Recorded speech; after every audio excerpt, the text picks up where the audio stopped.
کہ ہر سلطان کی تاج پوشی پر سلطان عثمان اول کی تلوار اس کی کمر سے باندھی جاتی اور دعا کی جاتی کہ اللہ تعالیٰ عثمان جیسی صفات اس سلطان میں پیدا کرے۔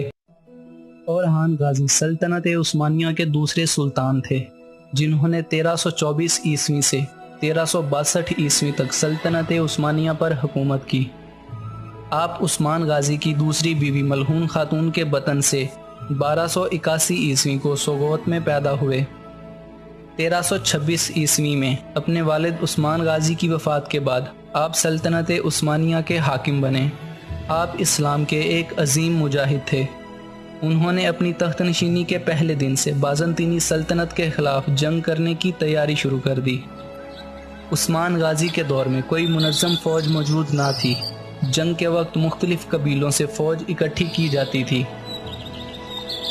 اورحان غازی نے اس کو بدلا اور جنگ میں یتیم ہو جانے والے عیسائی اور مسلمان بچوں کو اکٹھا کر کے ایک منظم فوج ترتیب دی۔ اس فوج کا نام ینیچری رکھا گیا اور تاریخ نے دیکھا کہ اس فوج کے نام سے یورپ کے کلیساؤں کی دیواریں ہل جایا کرتی تھیں۔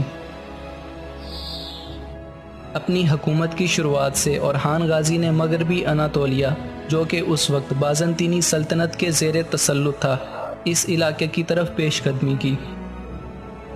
جنگ پیلیکون میں اورحان غازی اور بازنطینی بادشاہ اینڈرونیکس کا سامنا ہوا۔ اورحان غازی کی فوج کی تعداد تقریباً 8000 تھی، جبکہ اینڈرونیکس کی فوج کی تعداد 10 سے 12,000 کے قریب تھی۔ دونوں فوجیں ایک دوسرے کی طرف بڑھیں۔ ایک ہی زبردست حملے سے بازنطینی فوج تتر بتر ہو گئی اور ان کا بادشاہ بھاگنے میں کامیاب ہوا۔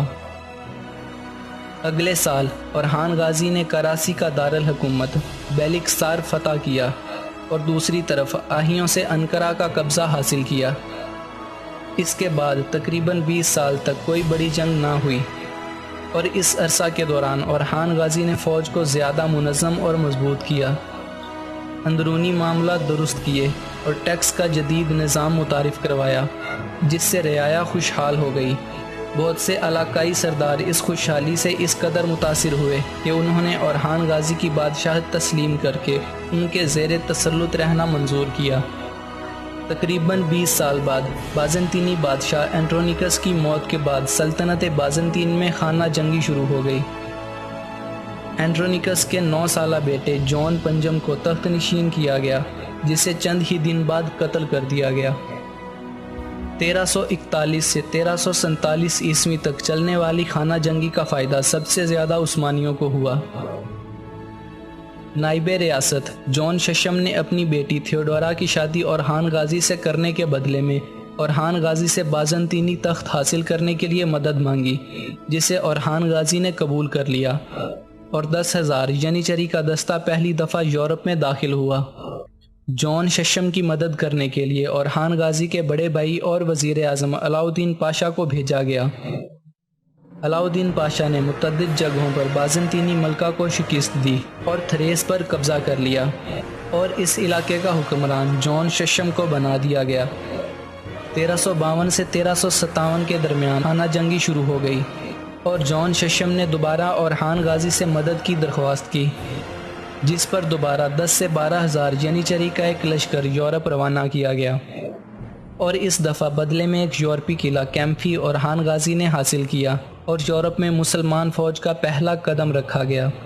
لیکن 2 سال بعد 1354 عیسوی میں ایک شدید زلزلے کے باعث یہ قلعہ تباہ ہو گیا۔ اورحان غازی کے بڑے بیٹے سلیمان پاشا نے ایک قصبے پر قبضہ کر کے یورپ میں پہلا مسلمان قصبہ بسایا۔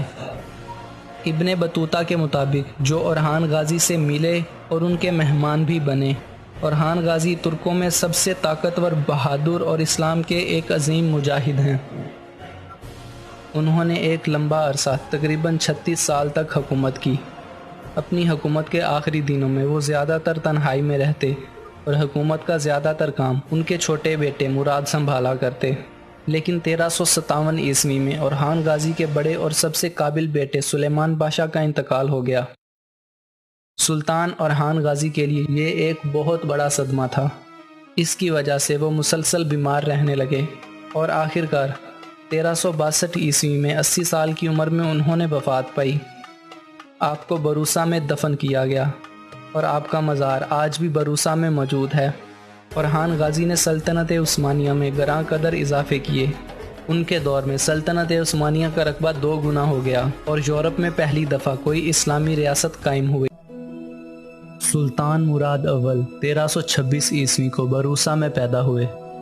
آپ سلطنت عثمانیہ کے تیسرے سلطان تھے۔ 1362 عیسوی میں اپنے والد اورحان غازی کی وفات کے بعد آپ سلطنت عثمانیہ کے تیسرے حکمران بنے۔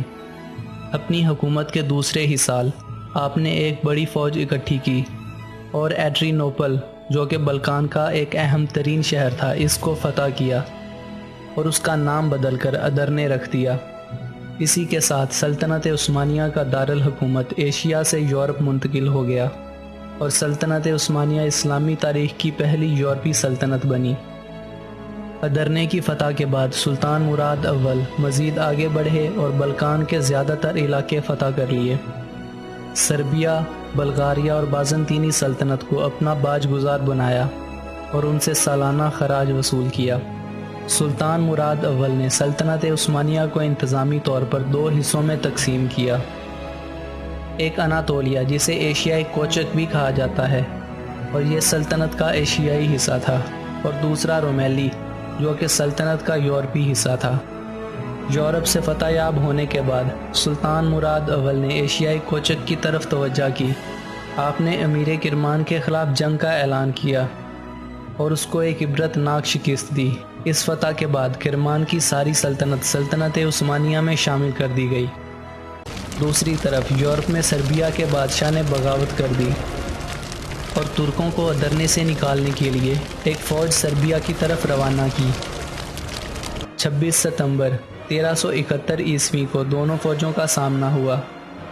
رومیلی کے پہلے گورنر اور سلطان کے قابل ترین کماندار لالا شاہین پاشا نے اس فوج کو عبرت ناک شکست دی۔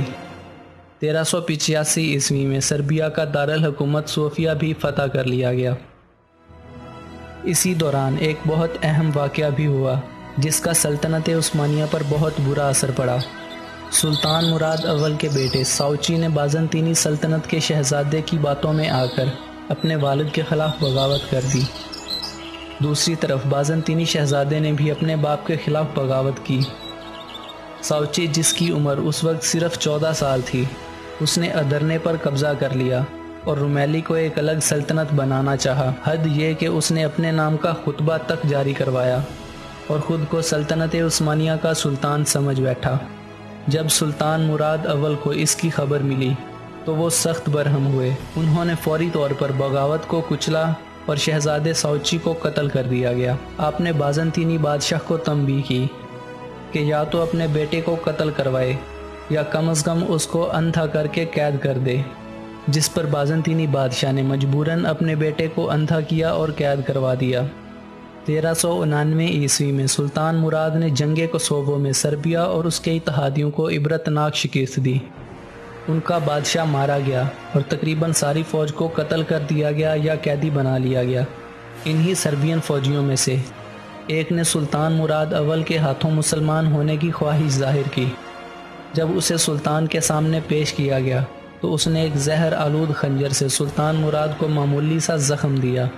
کیونکہ خنجر زہر آلود تھا تو زہر کی وجہ سے سلطان مراد اول نے 1399 عیسوی کو جنگ کوسوو کے میدان میں ہی شہادت کا درجہ پایا اور سلطنت عثمانیہ کے پہلے شہید حکمران کہلائے۔ سلطان مراد نے سلطنت عثمانیہ کو پہلی مرتبہ ایک سلطنت کا درجہ دیا اور تقریباً 4 لاکھ مربع کلومیٹر سے زیادہ علاقے کو فتح کیا۔ سلطان مراد کی وفات کے بعد ان کے اندرونی اعضاء کو کوسوو میں ہی دفن کر دیا گیا، جبکہ باقی جسم کو بروسا منتقل کیا گیا اور بروسا میں ہی آج بھی ان کا مزار واقع ہے۔ آپ کے دور میں سلطنت عثمانیہ کا رقبہ 5 لاکھ مربع کلومیٹر سے زیادہ ہو گیا، جبکہ آپ کے والد اورحان غازی کے دور میں سلطنت عثمانیہ کا رقبہ